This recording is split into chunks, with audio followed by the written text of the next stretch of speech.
ta'limotlarni berib, bizga hazrat janoblari ham bizga hammamizga buyruq topshiriqlarni berib, ayniqsa Qur'on bo'limiga qorlarga e'tiborli bo'laylik, qorlar mahkam o'qisinlar deya hazratda Ramazondan 2 oy avval bizni chaqirib ko'plab buyruqlar bilan bizga hazratda. Bu yoqda boshimizda albatta ta'limotlarni topshiriqlari bo'ladi. Har yil Ramazonimiz alhamdulillah shu prezidentimiz kelganlardan beri juda ham e'tiborli, juda ham e'tirofli o'tsa, buyuk Ramazon tarixiy bir Ramazon bo'ldi. Duo qilaylik, har Ramazonimiz bundan ham bir-biridan go'zal bo'lsin. Nega? İmomingizga, nafaqat siz imomingizga, siz o'ylamang faqat biz imomimizga berdik.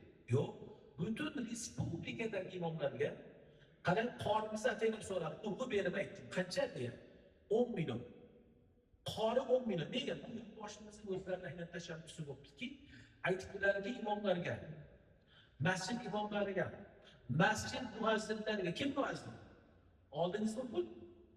Mana masjid muazzinlariga, masjid qorovillariga va masjidda farrosh turganlarga ham ana bir e'tibor.